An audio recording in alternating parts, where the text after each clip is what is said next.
Hi guys, welcome to our channel mister Sisindri. Bigg Boss Telugu season 9లో ఒక విచిత్రమైన contestant ఉన్నారు అంటే అది మాస్క్ మ్యాన్ హరీష్ అనే చెప్పవచ్చు. ఎందుకంటే ఆయన ఎప్పుడు ఎలా ఉంటాడో, ఎప్పుడు నవ్వుతాడో, ఎప్పుడు మూడీగా మూలన కూర్చొని ఉంటాడో చెప్పడం ఎవరితరం కాదు. ఎందుకంటే మాస్క్ మ్యాన్ బిహేవియర్ కూడా అలాగే ఉంటుంది. అసలు ఊహించలేని విధంగా మాస్క్ మ్యాన్ బిగ్ బాస్ హౌస్లో కొనసాగుతున్నాడు అని చెప్పవచ్చు.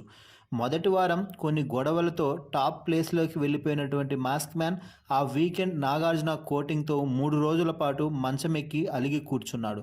ఆ తర్వాత మళ్ళీ గాడిలో పడిన హరీష్కి ఈ వీకెండ్ నాగార్జున మంచి బూస్టప్ ఇచ్చే మాటలు మాట్లాడటం, అలాగే మీ వైఫ్తో మాట్లాడాను అందరూ బాగున్నారు అంటూ ఒక మెసేజ్ని పాస్ చేయడంతో హరీష్ ఇక బిగ్ బాస్ హౌస్లో నాకు తిరుగులేదు అన్నట్టుగా రెచ్చిపోవడం అయితే జరిగింది. అయితే ఇన్ని పాజిటివ్స్ ఉన్న హరీష్ పైనే ప్రియా, శ్రీజ ఇద్దరూ కూడా నోరు పారేసుకొని ఉండటం, అలాగే ఎప్పుడో మొదటి వారంలో చేసిన తప్పునే అప్పుడొక పాయింట్, మళ్ళీ మరో వారం ఇంకొక పాయింట్ అన్నట్టుగా సేమ్ పాయింట్ తిప్పి తిప్పి అదే పాయింట్ మీద నామినేషన్ చేస్తూ ఉండటంతో హరీష్కి అది ఫుల్గా పాజిటివ్గా మారుతుందే తప్ప నెగిటివ్గా మారడం లేదు. అది వారికి అర్థం కాక అదే పాయింట్ చెప్పి హరీష్ని మేము బ్యాట్ చేస్తున్నాము, మాకు ఇక్కడ మంచిగా పాజిటివిటీ వస్తుంది అని వారు భ్రమపడుతున్నారు అంతే. అయితే ఈ వారం నామినేషన్స్లో భాగంగా టెనెంట్స్ అందరికీ ఒక అద్భుతమైన అవకాశాన్ని అయితే ఇచ్చారు బిగ్ బాస్. 5 మందిని ఒకేసారి నామినేట్ చేయాలి ఏకాభిప్రాయంతో అంటూ చెప్పారు. అయితే చివరిలో ఒక చిన్న మెలికైతే పెట్టాడు.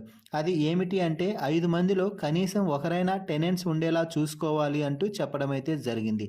దీంతో మొదటగా ఓనర్స్ని నలుగురినైతే నామినేషన్స్ చేసిన తర్వాత అసలైన రచ్చ అయితే మొదలుపెట్టేశారు శ్రీజ, ప్రియ. ఎందుకు అంటే శ్రీజ, ప్రియ, పవన్ కళ్యాణ్ అలాగే డెమాన్ పవన్ ఈ నలుగురు మాత్రమే ఉన్నారు కాబట్టి ఈ నలుగురు ఒకరికి ఒకరు మంచిగా క్లోజ్ ఫ్రెండ్స్. దీనితో ఇక ఒంటరిగా మిగిలినటువంటి హరీష్ని టార్గెట్ చేసి మీరే అమ్మాయిలతో డిగ్రేడ్ చేస్తూ మాట్లాడతారు, అమ్మాయిలకు అసలు రెస్పెక్ట్ ఇవ్వరు, ఇష్టం వచ్చినట్టు మాట్లాడతారు, మళ్ళీ గేమ్ పైన కూడా మీకు ఫోకస్ లేదు అంటూ ఇద్దరు హరీష్పై నోరు పారేసుకుంటూ మాట్లాడి మిమ్మల్నే నామినేట్ చేయాల్సిందే, ఓటింగ్ పరంగా అయినా కూడా మాకెవరికి కాదు, అందరం మేము మిమ్మల్నే నామినేట్ చేయాలనుకుంటున్నాము అంటూ హరీష్పై మాటల దాడి చేసి చివరికి నామినేట్ అయితే చేసేశారు. అయితే హరీష్ ఎక్కడా తగ్గకుండా నేను ఎప్పుడు అమ్మాయిలని తక్కువగా చేసి మాట్లాడలేదు, మీరే అలా నన్ను ప్రొజెక్ట్ చేసేలా చేశారు కూడా, కాబట్టి నేనేం అనుకోను, మీరు నామినేట్ చేయాలనుకుంటున్నారా చేసుకోండి, అంతేకాని నన్ను డీఫ్రేమ్ చేయాలని చూస్తే మాత్రం నేనేం అసలు ఖాళీగా కూర్చోను, కోడిగుడ్డు మీద ఈకలు పీకరాని కాదు నేను బిగ్ బాస్ హౌస్కి వచ్చింది అంటూ స్ట్రాంగ్గా అయితే ఇచ్చి పడేస్తున్నాడు.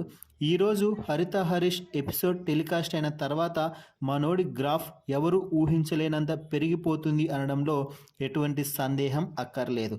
మొత్తంగా ఈ గొడవపై మీ అభిప్రాయాన్ని కామెంట్స్ రూపంలో తెలపండి.